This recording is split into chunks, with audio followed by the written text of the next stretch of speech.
Tere! Suur rõõm, Peeter, et sa jõudsid. Ma tean, et sa oled Itaalias ja Itaalias on natukene teistsugune aja arvamine kui meil siin. Minul näiteks kunagi oli Itaalias see kogemus, et ma nägin, et inimesed võtavad päriselt aega, et pidada näiteks lõunapausi. Ja see tundus nii tore, et meilgi on hea meel, et isegi kui me oleme natuke teisel ajal eetris kui muidu, on meil ka suvi ja võtame kõik niimoodi vabalt. Tere, Peeter! Tere! Kõigepealt küsin sinu käest kohe seda, et kuna pesitsusaeg, tavaliselt arvatakse, et on niimoodi kevadel, nüüd on suur suvi käes. Kas praegu peaks ka ikkagi arvestama metsades seda, et äkki on veel pesades linde loomi? No loomulikult on. Eks see niisugune kevadise pesitsus aja definitsioon, see ongi võib-olla selline natukene statistiline asi, sest kevadisel ajal tõesti on seda pesitsemist kõige rohkem. Aga esiteks väga paljud linnud, sõltub aastat ju ka, väga paljud linnud ja loomad, kui on sobilikud tingimused, kui on nagu piisavalt toitu ja õige kliima, eks ju, siis nad võivad ju muneda 2, mõnikord isegi 3 kurna. Ja tegelikult, vaata, inimene, kui sa lähed metsa, siis tegelikult mõtle selle peale, et keegi kogu aeg pesitseb. Kogu mets on elus. Ega need ei ole ju ainult linnud, keda on vaja kaitsta. Mets on täis elu. Kõik see elab, eks ju, ja elab ja kasvab ja paljuneb. Ja tegelikult mitte ainult kevaditi, vaid ka suviti, vaid ka sügiseti, vaid ka talviti. Me peame õppima niimoodi elama, niimoodi metsas käima, niimoodi olema, et me pidevalt ei trambi kellegi otsas, et me ei sõtku kellegi seljas. Sest et see kõik on elu. Ja meie oleme täpselt samamoodi selle eluringi osad ja see ei ole nii, et inimene võib lihtsalt kõigel ülejäänul seljas trampida. Aga nüüd, kui sa ütled seljas trampida, kui sa ütled seda, et seljas trampida, siis võib öelda, et jaa, aga ma ei tea, kui ma kõnnin metsas, siis on sipelgad maas ja kõik niimoodi, et kuidas seda siis nagu arvestada või kust ma selle joone tõmban, et millal ma siis seljas trambin või millal ma ei trambi või kuidas ma ei trambi? No eks ma arvan, et selle joone me tõmbame igaüks ikkagi intuitiivselt ja oma sellist isiklikku eetilist pagasit arvestades täieliku vägivallatuse joont ei ole üldse tegelikult ju võimalik tõmmata, sellepärast et kogu eluring püsibki selle peal, et orgaaniline sööb ainult orgaanilist. Me kogu aeg, iga oma hingetõmbega, iga oma hommiku ja õhtusöögiga me tegelikult ju tapame kedagi. Aga seljas trampimise osas ma pidasin silmas sellist säästlikku ja hoolikat käitumist looduses. See on selge, et me peame tapma, iga päev me peame tapma kedagi. See ongi see igavene eluring, see staatiline sündimise ja suremise ja sündimise tants. Aga me ei pea hävitama. Me ei pea hävitama mõttetult ja mis kõige tähtsam, me ei pea hävitama elukeskkondi, me ei pea hävitama eluruumi. Kui me läheme metsa, ja me võtame sealt sellise mõistliku raieplaaniga puid, mis meil on tarvis. Teeme seda mõistlikul ajal, kui puit on kõige väärtuslikum talvel. Ja võtame seal just nimelt nagu sellises mõistlikus koguses, et nagu metsa tervik, et see ökosüsteem ei saaks väga palju kannatada, siis on ju kõik hästi, siis on mõistlik. Kui me läheme metsa kombainiga ja lihtsalt lõikame selle kõik lagedaks, pärast künname üles ja istutame mingeid istikuid täis, uhkustades, et me oleme ju kõik veel tagasi istutanud ja see mets on nüüd noorem ja veel palju parem. Ja see on väga rumal jutt, sellepärast et see ei ole mets nüüd ennem kui 100-150 aasta pärast, ennem kui uuesti taastub nagu kogu see kooslus, eks ju, see mükoriisa, see metsa pinnase üleskündmine, see on veel nagu kõige kohutavam, kõige hullem kuritegu, sellepärast et niivõrd palju toimub metsas just nimelt maa all, silma alt nähtamatuna. Kõikide taimede kooslus seeneniidistikega, mükoriisaks kutsutakse seda. See on nagu maa-alune internet, mille kaudu liigub nii informatsioon kui ainevahetus. Kõik taimed vahetavad omavahel erinevaid toitaineid, mineraale, asju. See on selline võrratult keeruline ja huvitav kaubandus, mis seal toimub ja mida paremini see funktsioneerib, seda paremini kasvavad puud, seda vastupidavamad on nad kõikvõimalikele haigustele, röövikutele, sellepärast et metsas toimub muuseas selline väga hästi toimib koostöösüsteem, kus nõrgemat abistatakse. Ja kui see mükoriisa, kui see maa-alune internet toimib hästi, siis ütleme puud, kes jäävad nõrgaks ühel või teisel põhjusel, olgu seal röövikute, mingite üraskite peale või mis iganes, eks ju, siis teised puud, teised taimed varustavad teda jõudumööda toitainetega ja aitavad tal sellest hullust olukorrast välja tulla.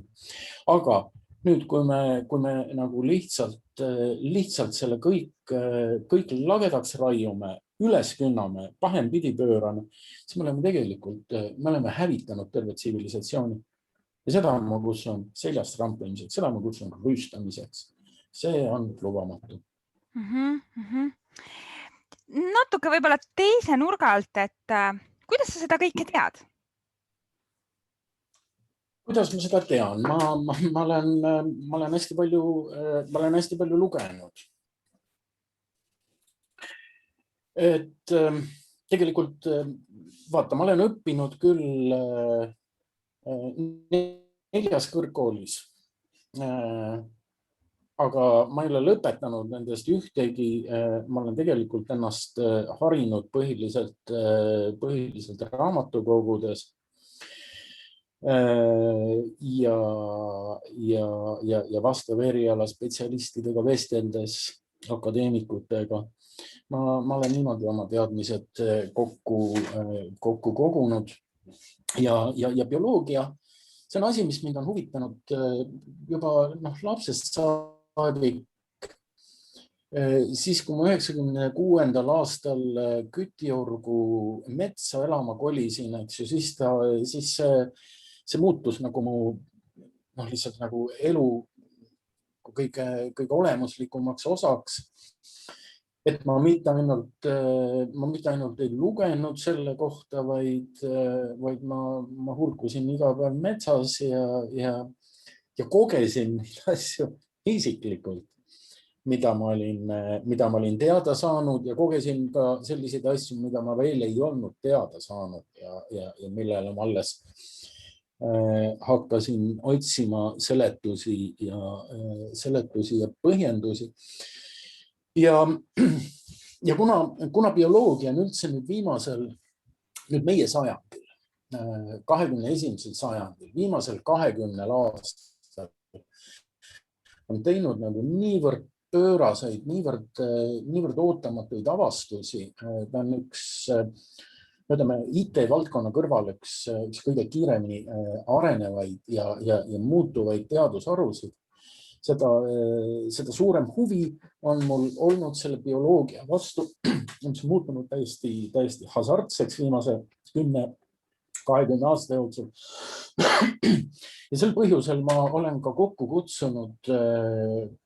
kutsunud suure hulga oma eriala spetsialiste Biotoopia nimel selle konverentsil, mis toimub 26-28 august Viinistul. Ja sinna ma olen kutsunud kokku just nimelt nii teadlasi, biolooge, kes tegelevad nagu täiesti teadustasemel bioloogia, ökoloogia ja taimede neurobioloogiaga. Jätke see meelde, see sõna neurobioloogia. Taimede neurobioloogia on just nimelt sel sajandil tekkinud teadusharu. Siis ühesõnaga teadlased, siis teisest küljest kunstnikud, kes samade teemadega, sama valdkonnaga tegelevad ja kolmandaks filosoof, posthumanistlikud filosoofid. Sest oleme ausad, meie eksistents sellel planeedil, selles biosfääris on muutunud niivõrd võbelevaks. Me peame, kui me tahame ellu jääda, kui me tahame veel kesta mõned sajandid, võib-olla isegi mõned aastatuhanded. Kui me tahame kestma jääda, siis me peame väga tõsiselt ümber mõtlema enda suhted teiste eluvormidega. Ja see ei tähenda nüüd nagu mitte lihtsalt seda, et millise korvi me võtame kaasa, kui me metsa läheme. See tähendab tegelikult seda, kuidas me struktureerime ümber oma majanduse, kuidas me struktureerime ümber oma õigusruumi. Ja see ei ole lihtne töö. See on kohutavalt keeruline situatsioon, kus me tegelikult praegu oleme ja mida me ette võtma peame. Seetõttu ma arvan, et me ei tule nagu sellest olukorrast välja teisiti, kui leides hoopis uut moodi, hoopis teistsuguse teadmiste ökoloogia. See tähendab nagu ühendades väga erinevate valdkondade teadus, kunstid ja filosoofia. Sellisel kombel, ma arvan, meil on natukene rohkem šanssi leida mingeid täiesti uusi, täiesti järgmise tasandi lahendusi, ilma milleta me toime ei tule. Tahaksid sa neist veidi nagu konkreetsemalt ka rääkida või sa mainisid seda, et me peame ümber struktureerima majanduse või ümber mõtestama ka nagu enda suhte teiste eluvormidega, et see huvitab mind ka eriti. No jaa. No võt, siin ongi nagu see asi. Kõigepealt esiteks ma harjunud kogu aeg mõtlema esiteks seda, eks ju, et nagu inimene oleks looduse kroon, eks. No ma ei hakka seda rumalust isegi ümber lükkama ega diskuteerima praegu selle üle, sest ma arvan, et selle saate kuulajaskond ei vaja sellist asja. Seda võiks rääkida lasteaias, seda võiks rääkida algklassides, ma arvan, et see on oluline, sest tegelikult nagu selline eeldus, et inimene on looduse kroon ja kõik ülejäänu, kõik ümbritsev on antud inimesele valitsemiseks. see on nagu kristluse kaudu meile nagu, ma ei tea, vist raku tasandil nagu nii sügavalt sisse juurdunud, et selle, nagu sellest mõttelombakusest vabanemiseks tuleb jah natukene vaeva näha. Aga ma arvan, et praeguse saate kuulajad on selle tööga juba ammu ühele poole saanud ja seetõttu ma sellest pikalt ei räägi. Aga korra puudutaks sellist mõistet nagu elurikkus. Elurikkus see on selline, see on täiesti mõõdetav suurus looduses ja elurikkus mõõdab erinevate olendite ja olemisvormide hulka mingisuguses bioomis, mingisuguses keskkonnas. Ja kõik need eluvormid on omavahel seotud vastastikuste protsesside kaudu. Ühest küljest vastastikuse söömise kaudu, teisest küljest vastastikuse abi ja koostöö kaudu. Neid on tegelikult loendamatult palju, sest lisaks loomadele, mida me ju kogeme nagu kõige vahetumalt, sest nad on meile kõige sarnasemad, me oleme ka loomad, taimed, seened, mis on juba täielik müsteerium, sellepärast et seentest me näeme ainult nende suguorganeid, mis maalt ennast välja aeg-ajalt ajavad. Kogu nagu seene keha tervik ja üks seeneorganism, see võib laiuda terveid ruutkilomeetreid, need on meeletud võrgustikud, mis on maal, mida me ei näe. Seened, siis lisaks sellele mikroobid, mis on nagu lihtsalt juba oma väiksuse tõttu, ma pean silmas nüüd nagu kõiki mikroorganisme, ainurakseid ja nii edasi. Ainurakseid ja baktereid ja me lihtsalt ei näe neid kuni viirusteni välja. Ja need on kõik, nad on kõik omavahel seotud vastasmõjulisse protsessi, sellisesse keerulisse struktuuri, millest me tegelikult hoomame ka ainult mingisugust ühte väikest osa, sellepärast et me lihtsalt paljusid asju me ei näe, me ei tea neid. Ja nüüd neid erinevaid liike, neid erinevaid eluvorme, erinevaid tegelasi, me ei saa neid liigitada kasulikeks ja kahjulikeks. Lihtsalt sellepärast, et nad on ühe terviku otsa. Ja iseregulatsioon, mis seda tervikut koos hoiab, see sõltubki protsesside hulgast selles tervikus. Mida rohkem on erinevaid protsesse, erinevaid seoseid, seda stabiilsem tervik püsib. Kui sealt liiga palju osalisi millegipärast välja langeb, siis muutub tervik ebastabiilseks ja ettearvamatuks, nagu ta praeguseks ongi muutunud. Ja loomulikult tõmblused võivad tervikut haarata ka siis, kui lisandub väga palju võõraid osalisi. Selles mõttes on põliskooslused, nagu näiteks põlismetsad või põlised korallrahud, ongi sellepärast kõige liigirikkamad ja stabiilsemad, sest kõik selle osalised on isekeskis kokku häälestatud. Põliskooslused on, kuna neil on olnud aega erinevate tasakaalude leidmiseks, siis nad on kõige paremini orkestreeritud ökosüsteemid. Ja kuna me ei saa neid liigitada nagu kasulikeks ja kahjulikeks, neid erinevaid eluvorme, sest nad kuuluvad tervikusse, siis on nagu selline agressiivne sekkumine, inimese sekkumine alati väga suure küsimärgiga. Näiteks Austraaliasse viidud jäänesed või siis varblaste nottimine Hiinas. Me teame, et need kõik on lõppenud ettearvamatute hullude tulemustega. Ja vaatamata sellele hoolsale väetamisele ja mürgitamisele, mis me põllumajanduses teeme, või just tänu sellele, põldude viljakus mitte ei kasva, vaid langeb.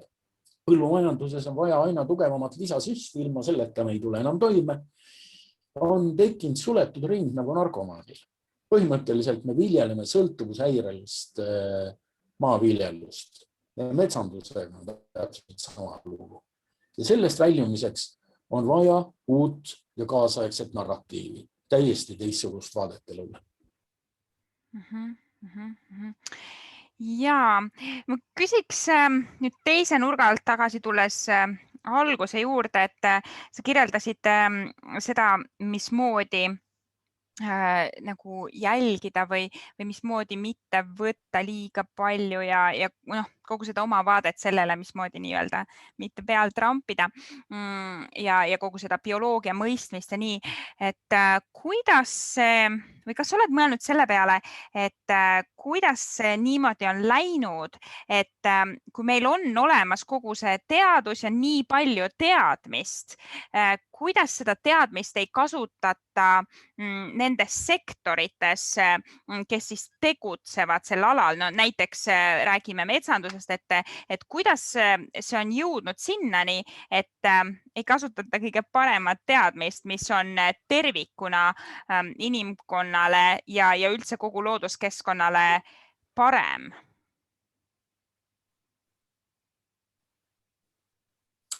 Ma arvan, et esimene kivi tuleks visata majandusteaduse kapsaaeda.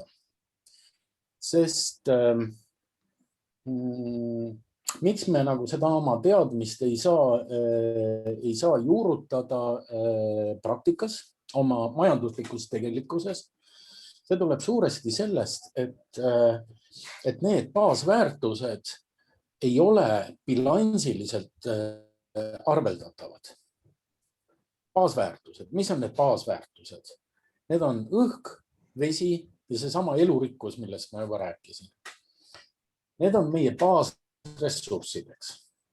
Me teame väga hästi, et ilma õhuta me saame läbi paar minutit, ilma veeta me saame läbi, 4 päeva. Elurikkuse väga jõhker erosioon on juba alanud. Ja nüüd, kui me tahame oma majandusest tegelikku ülevaadet saada, ja majandus, see tähendab meie tegelik asend sellel planeedil, selles biosfääris, siis me peame need baasväärtused kõigepealt tegema bilansilisteks. See mõistagi ei ole väga lihtne, sellepärast, et nad ei ole kergesti kvantifitseeritavad suurused. Ütleme, õhku ja vett, saab küll liitrites mõõta, aga samas nende väärtus sõltub hoopis puhtusest, mida mõjutavad jällegi väga paljud erinevad tegurid. Tänapäeval eelkõige just inimese majandusprotsessid. Ja selle elurikkuse mõõtmisega on veelgi tõsisem probleem lihtsalt sellepärast, et me ei näe ega koge suurt osa nendest eluprotsessidest. Ammugi siis me ei saa neid mõõta ega nende üle arvet pidada. Ja peale kaubaga need protsessid, mida me näeme, need on väga paljude üheaegsete vastasmõjudega dünaamilised protsessid. Nende bilansiline dünaamiliste protsesside bilansiline modelleerimine, see takerdub kehtiva raamatupidamissüsteemi taha. Majandusteadus lihtsalt komberdab jalus. 15. sajandil Medicite leiutatud kahekordse kirjendamisega raamatupidamise juurest, me oleme nüüd vaevaliselt jõudnud Exceli tabelini. Aga see Exceli tabel on selline kahemõõtmeline ruudustik, mille abil saab tegelikke protsesse, dünaamilistest ja vastasmõjulistest ainult väga ligikaudselt ja lineaarselt modelleerida, sest lihtsalt lugematu hulk mõju avaldavaid protsesse ei mahu sellesse tabelisse. Kõrvale tõstetu üle ei saa ju arvet pidada, eks ole. Ja see tingibki majandusteaduse sellist hägusust ja ennustuslikkust.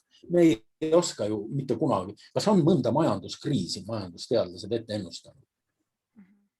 Sünoptikud, ilma ennustajad on nagu majandusteadusest 30 hüpet ees. Majandusteadus, see meenutab mulle rohkem astroloogiat või sellist ebateadust tänapäeval. Ja võt nüüd see niisugune kahemõõtmeline, tasapinnaline arvepidamise viis dünaamiliste protsesside üle. See tingibki seda hägusust ja ennustuslikkust, tohutut hulka legaalseid petuskeeme ja mis kõige hullem, see võimaldabki seda illusionistlikku luulu lõputust majanduskasvust. See on luul, see on vaimuhaige mõte. Mitte miski ei kasva lõputult. Vaadake ringi, te näete seda. Ühesõnaga, ammu oleks aeg olnud üle minna 3D arvepidamisele. Me elame ju digitaalsel ajastul. Aga kui me räägime... Milline see 3D oleks arvepidamine või? No kujutage ette nüüd näiteks seda, et me tõmbame kõige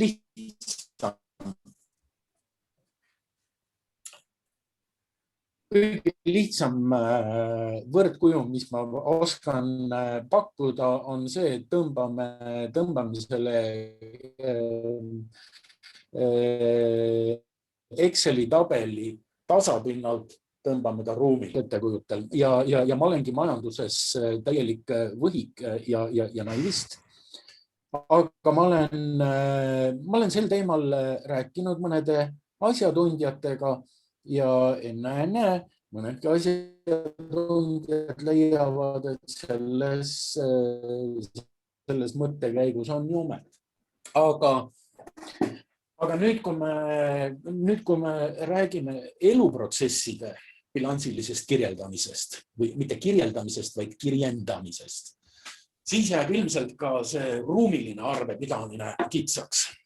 Eluprotsesside kirjeldamiseks oleks meil tarvis 4D raamatupidamissüsteemi, mis siis tähendab see ruumiliseks tõmmatud Exceli tabel panna nüüd veel ka ajateljel liikumisse.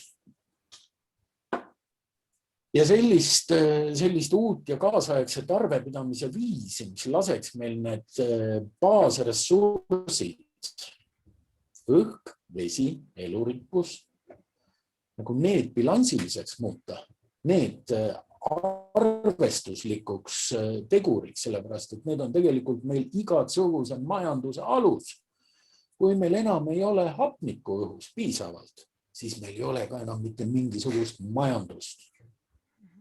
Kui meil läheb kliima käest ära, siis meil ka ei ole enam mingisugust majandust. Alguses on natukene sõjamajandust, röövimist, marodöörlust.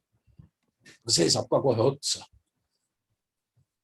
Ja sellist uut ja kaasaegset arvepidamise viisi meil on tarvis hädasti, sellepärast, et näiteks põllumajandus, metsandus, kaevandamine, energeetika. Need on ju otseselt eluprotsessidega tegelevad majandusharud, aga puutest eluprotsesside ja teiste eluvormide huvidega ei pääse ju tegelikult ükski inimtegevuse valdkond. Ehk siis põhimõtteliselt, mida ma kuulen, on see, et näiteks need, kes õpivad majandust, nad tegelikult peaksid teadma bioloogiat ja need, kes õpivad linna planeerimist, peaksid samamoodi teadma bioloogiat, ökoloogiat, mida iganes. Et põhimõtteliselt tuleks kõik need valdkonnad, mis maailmas toimivad ja mis mõjutavad meie ühiskonna elu siduda sellega, kuidas põhimõtteliselt elukeskkond toimib. Kas ma saan õigesti aru? Ja ma arvan küll, et ühesõnaga, meie selline kaasaegne teadmiste struktuur on muutunud hästi spetsialiseerituks. Ja spetsialiseerumisel, nagu me teame, on mõned väga olulised positiivsed aspektid. Saame süveneda nagu järjest nagu sügavamale ja kaugemale mingisuguse üksik probleemi nüanssidesse, ilma sellise äärmusliku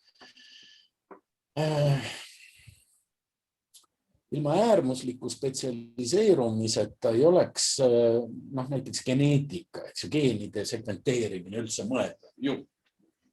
Aga teisest küljest sellisel spetsialiseerumisel on oma niisugused kahtlased kõrvalmõjud ka.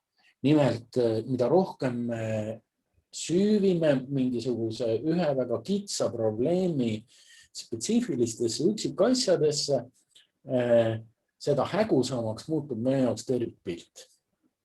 Ja praeguses kultuuris annab nagu väga palju, väga valusalt tunda ennast see, et meil on nagu järjest vähem sellised renessansslikke polümaate,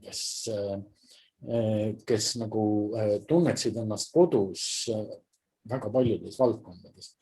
Ja ongi nendes väga raske ennast kodus tunda, sellepärast, et väga paljud valdkonnad on läinud väga spetsiifiliseks, väga detailiseerituks. Ja see ongi nüüd nagu üks põhjuseid, miks ma olen käivitanud selle Biotoopia nimelise konverentside sarja, me loodame seda pidada vähemalt 5 aastat, et üritada neid erinevaid distsipliine, erinevaid mõtteviise nagu kokku tuua ja vaadata, mis nende kokkupuutest, kas tekib mingisugune säde või ei teki mingisugune säde. Siin me tuua lisaks just nimelt ka õigusteaduses või õigusruumi küsimuseks, sest need on väga olulised, ilma selleta me ei lähe mitte kuskile. Ja ühtlasi IT-valdkond, sellepärast et ütleme nüüd selles bioloogias ja ütleme bioloogia sidumises majandusega, me ei saa ilma tehisintellektita hakkama. Ilma tehisintellektita meil mingisugust 4D raamatupidamist see ei ole mõeldav. Tekkis üks küsimus, 2 sõna, nagu kui me räägime siin ökoloogiast ja samas me räägime majandusest, et kas oskaksid võrrelda sõnu ökoloogia ja ökonoomia, kui arvestada, et nad tulevad samast tüvest? Nad tulevad samast tüvest ja tegelikult ega neil tegelikult ei olegi väga suurt vahet. Lihtsalt nagu see ütleme, mõisteruumi nagu haarde ulatus erinev. Ökoloogia, see tegeleb majandusega kogu biosfääri ruumis. Ja ökonoomiaga me tähistame nagu seda majanduse osa, mida inimesed toimetavad. Kusjuures siin ongi nüüd nagu see illusioon, et me oleme millegi pärast nagu harjunud ette kujutama, et see inimeste ökonoomia, et see inimeste majandus, et see ongi nagu muust eluruumist eraldi seisev ja täiesti eriline asi. Ei ole, see ei ole kuidagi muud eraldiseisev ja selles ei ole mitte midagi erilist. Aga majandavad, kõik eluvormid majandavad. Ei ole mitte ühtegi eluvormi, kes ei majandaks. Ja see, et me nagu ennast kuidagi üritame sellest välja tõsta, sellest üldisest eluringist, üldisest ökoloogiast, üldisest ökonoomiast. See on illusoorne ja see meile praegu annabki valusaid vitsu.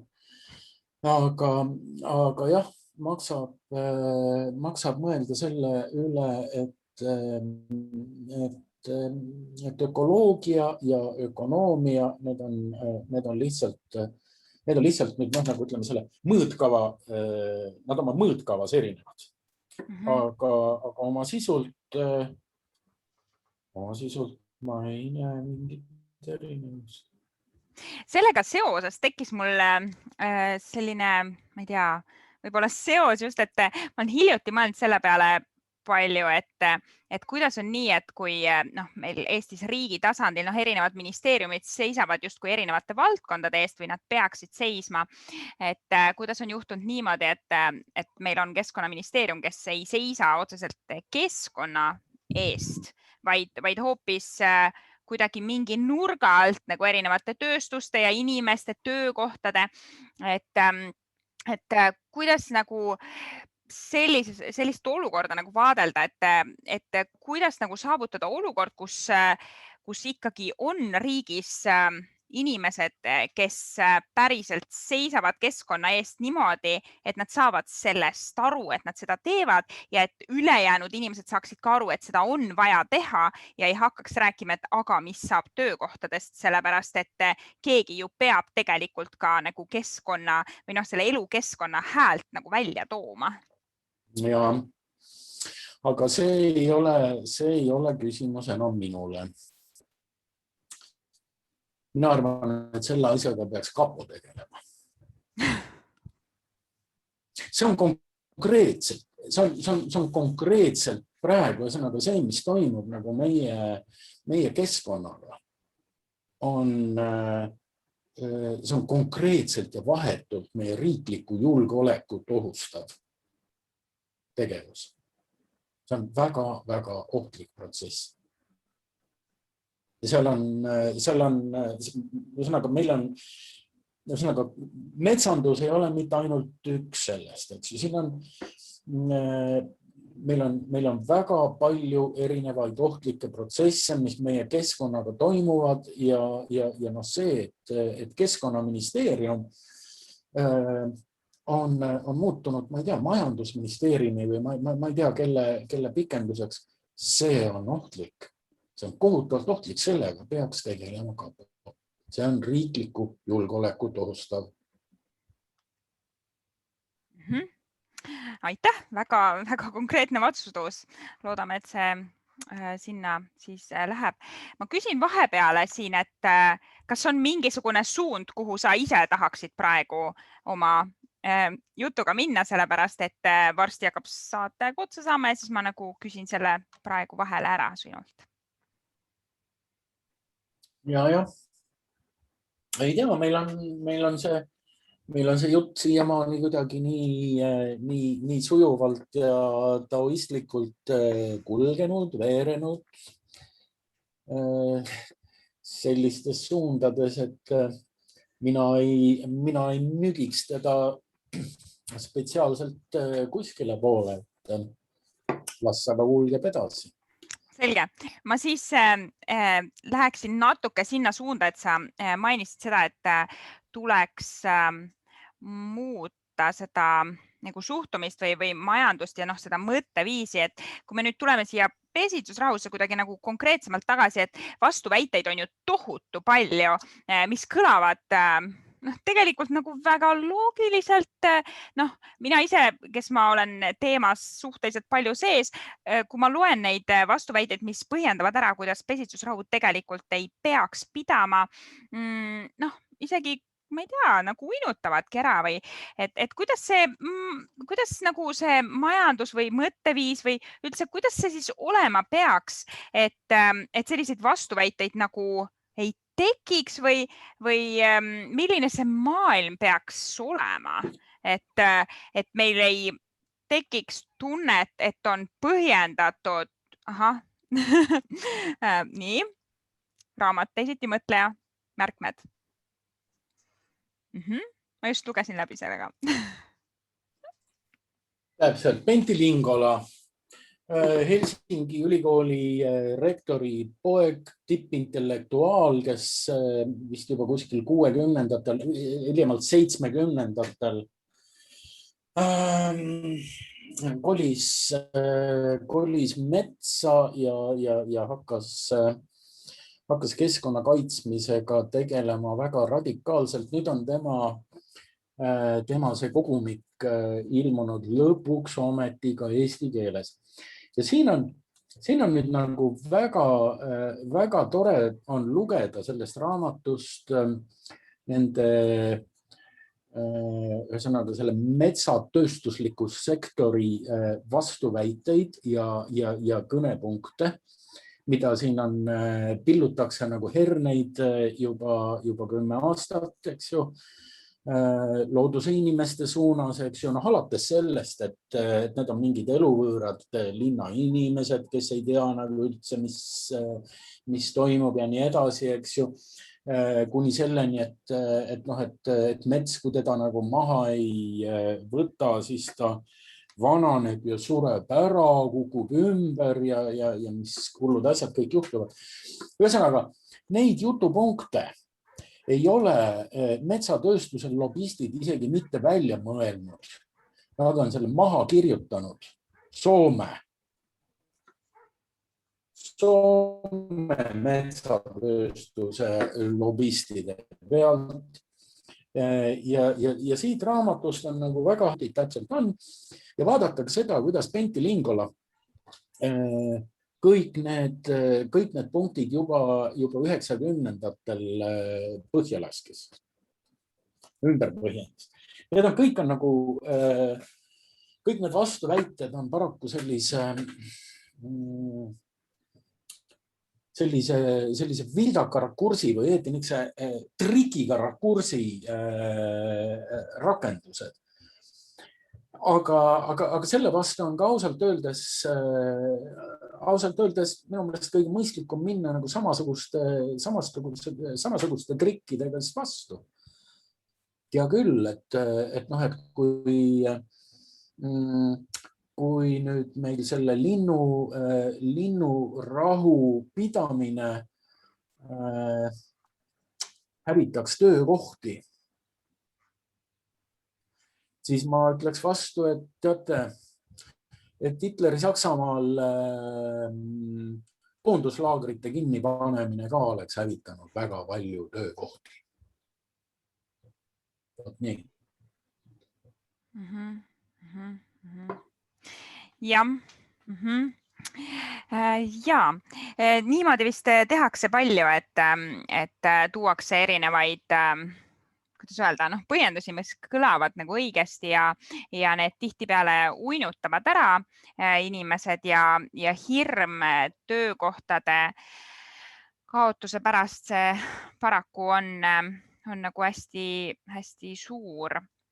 Aga sellega jällegi peakski siis tegelema ilmselt keegi teine, mitte keskkonna inimene. Muuseas. Ja ma arvan ka, aga näiteks selles Lingola raamatus on nagu väga ilusasti välja toodud, ta mäletab seda Soome metsandust veel 50ndatel aastatel, eks ju, siis kui ei olnud veel mootorsaagigi. Ja nüüd nagu kogu see töökohtadest, mis siis nüüd nagu teate üldse, kui palju on nagu sellises metsandussektoris töökohti. See on ikka ribu-rabu. Aga kui tulid mootorsaed, siis jäid Soomes 10 metsamehest töötuks juba 9. Siis, kui tulid harvesterid, siis jäi omakorda töötuks 10 metsamehest 9. Nii et andke andeks, kogu see jutt nendest töökohtade kadumisest on jama. See on lihtsalt selline pentsik lollitamine. Kui me läheksime jätkusuutliku metsanduse peale, kus me enam ei sõida harvesteriga, ei sõida kombainiga lihtsalt nagu üle 10 hektarite ja pärast ei künna seda kõike üles, ei hävita ära, vaid majandame metsa nii, nagu metsa majandatakse, nagu metsa majandatud aastatuhandeid, siis me jõuaks neid töökohti esimese hooga tõenäoliselt täitagi. Sest meil pole siin Eestis nii palju rahvast enam, kes oskaks metsas taimetada. Nii et jätame parem heaga selle töökohtade jutu rahule ja juhul, kui me oleme töökohtade pärast mures, siis hakkame metsa majandama korralikult. Jaa, väga hea point. Ja tegelikult tõesti hästi paljudele argumentidele on hästi lihtsad vastuargumendid, mis näitavad, et kogu see jutt ei ole tegelikult ju õige, mida räägitakse, ja hästi tihti meedias kasutataksegi ju sellist taktikat, et pannakse lihtsalt arvamused ritta ja lugeja, kes ei ole teadlik teemast, ta ei pruugigi aru saada esiteks, et tegemist on arvamusega, mitte mingi tõega, ja kui neid arvamusi siis on ka erinevaid, siis on keeruline ka välja sõeluda, mis see õige või objektiivsem tõde siis on, ja siis ongi üks suur tohuvabohu ja on lihtne öelda, et ma ei tea, ongi väga keeruline teema. Et kuidas see sinu taktika on, kuidas sa vahet teed, mis on nagu selline tõelähedasem või olukorda objektiivselt kirjeldavam kui mõni teine? No üks asi, ma kontrollin allikaid ja teine asi, kui ma nüüd nagu võtan mingisuguse ühe maailmavaate või mõtteviisi väiteid, siis ma panen need väited kõrvuti ritta ja ma vaatan, kas need püsivad koos. Kas nad moodustavad tervikut. Ühesõnaga, kas see on nagu toimiv süsteem, toimiv struktuur.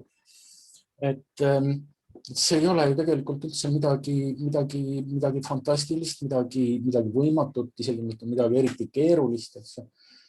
Filosoofia tegeleb sellega ju kogu aeg iga päev. Et vaatame nüüd mingisuguseid väiteid sellistes komplektides ja vaatame, kas need komplektid, kuidas need komplektid nagu töötavad, kuidas nad omavahel kokku jooksevad, kuidas see toimib. Aga loomulikult allika kontroll, see on esimene asi, sellepärast, et mõttetuid väiteid ei ole mõtet vaagida. Selliseid väiteid, mis on nagu ilmselgelt või tõestatavalt väärad, valed, et nendega ei ole mõtet nagu väga palju pikalt tegeleda. Ja ehk siis see oma peaga mõtlemine või üldse mõtestamine. Ma olen tihti vaadelnud ka seda, et elatakse nagu erinevates infomullides ja kui sind ümbritsebki nagu igalt poolt teatud sugune informatsioon, mis justkui loob terviku, et kuidas sa siis sealt välja saad, kui näiteks oledki sellises infoväljas, kus sul ei tulegi kunagi pähe, et mets on ise uuenev ökosüsteem näiteks, kus oledki veendunud, et metsa saab istutada ja kõik see muu sinna juurde, eks. Et kuidas sa sealt välja saad või kas üldse saab sealt välja?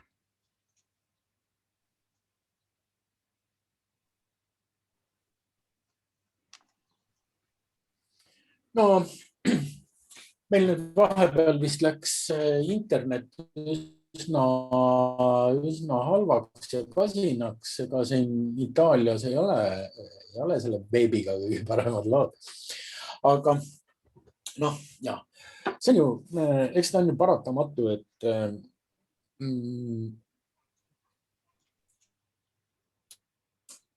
me ikkagi oleme kogu aeg mingisuguses inforuumis, mingisuguses sellises lihtsustuses, mingis sellises kokkuleppelises narratiivis.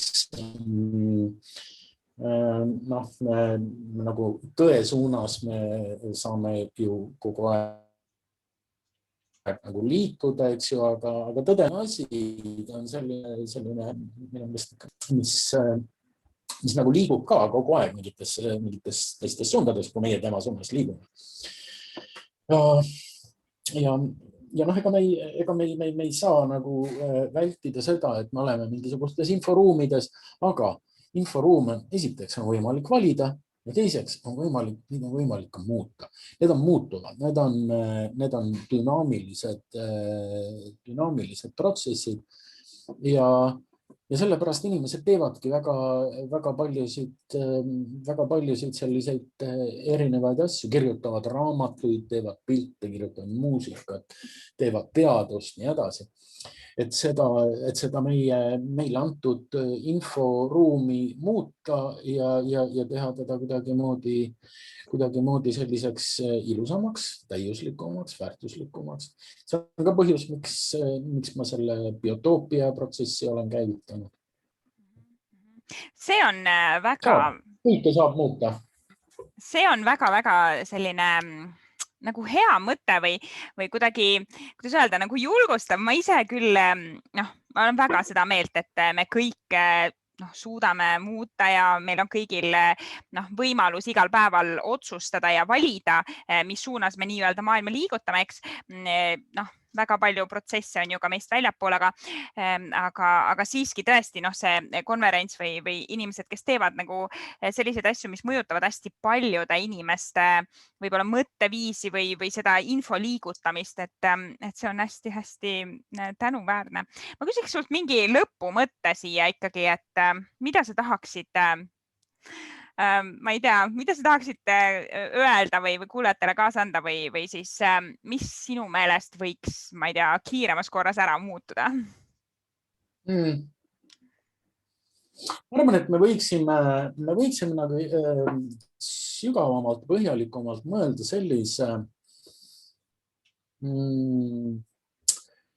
sellise legaalse termini üle nagu maaomand. Mida tähendab maa omamine? Kes see on, kes seda omab ja mis see tähendab, et me omame mingisugust maad. Kui ma oman maad, kas ma oman ka maavärinat? See on ka minu oma siis või? Kui see on minu oma, siis kanna vastutust või mis? Kas on võimalik omada midagi nii mõõtmatult suuremat endast, mõõtmatult komplitseeritumat?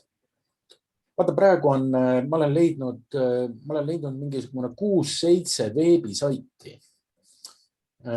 mille kaudu on võimalik osta kuu pindala tükikesi. 6-7 sellist saiti, eks ju. Hea küll. Me ütleme kohe, et kuule, see on mingi jama, see on mingi hõuks, eks ju. See on petukas või lollidele. Mis asja, mis tähendab, et mul on mingisugune, ma ei tea, ruutmeeter või hektar maad kuu peal. Jah, muidugi loomulikult see on petukas. Aga kui nüüd tegelikult mõelda natukene edasi, natukene põhjalikumalt, kui palju see erineb maa omamisest? Natuke erineb, aga mitte väga palju. No sa ei saa kohale minna. Jah, sa ei saa kohale minna, eks. Maa peal sa saad kohale minna. Aga jah, siin on asju ja tegelikult nii nagu sellest mõistest minu arvates hakkavad toimuma mingisugused muutused meie suhetes teiste eluvormidega.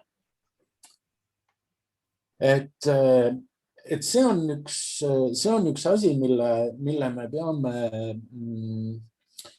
peame väga põhjalikult ümber mõtlema, ümber sõnastama ilmselt, sest et maad me ei saa omada sellisel kombel, nagu me omame mingisugust, ma ei tea, piitsakut või autot või mida iganes. Sellist pisikest inimese tehtud. Ja kuidagimoodi see tuleb ümber mõtestada. Ja see ei ole lihtne. Ja see ei ole sellepärast ka lihtne, et nagu kogu ülejäänud meie õigusruum on ju tegelikult omandiõigusele üles ehitatud. Ja see omakorda toetubki ju maa omandile. Kui me hakkame vaatama nüüd õigusruumi ajalugu, kust nagu algas juriidiline praktika üldse, siis vaata, see ju algaski tegelikult maaomandist. Need esimesed kiilkirjatahvlid, kui me räägime nagu üldse kirjatekkest ja see ju tekkiski tegelikult raamatupidamise käigus, et oleks nagu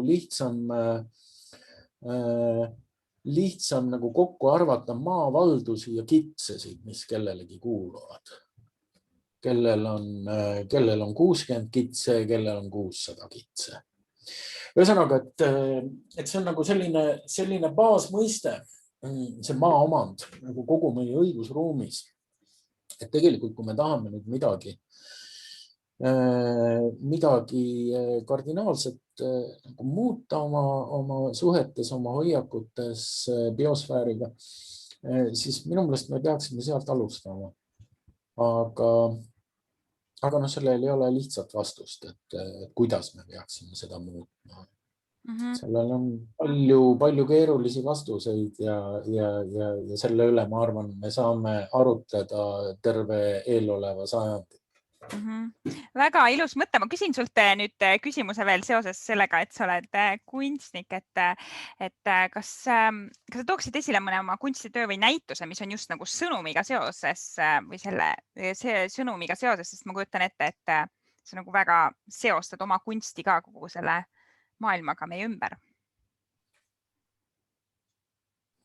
Jaa, on muidugi. Tõtt-öelda kõik mu viimase aja näitused ja tööd on olnud programmilised, aga selles mõttes võib-olla kõige uhkemalt me tulime välja koostöös Andres Lõoga 2018. aastal näitusega Vaalgaleriis, näitusega Coming Soon. Ma arvan, et see on nendest mu programmilistest töödest kõige programmilisem. Aitäh! Aitäh, Peeter!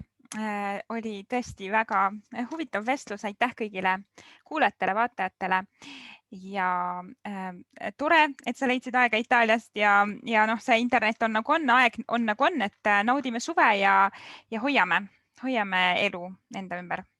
Naudime ja hoiame. Ma tahan ka oma aitähid öelda. Aitäh sulle, Faristamo ja aitäh kõigile, kes vaevate kaasa mõtlema. Aitäh! Ma tean, mul on selline iseloom, ma kõlan väga resoluutselt, kui ma räägin midagi. Aga tegelikult see resoluutsus ei ole absoluutne. Tegelikult see on siiski üleskutse kaasa mõelda. Aitäh! Mõtleme kaasa ja hoiame.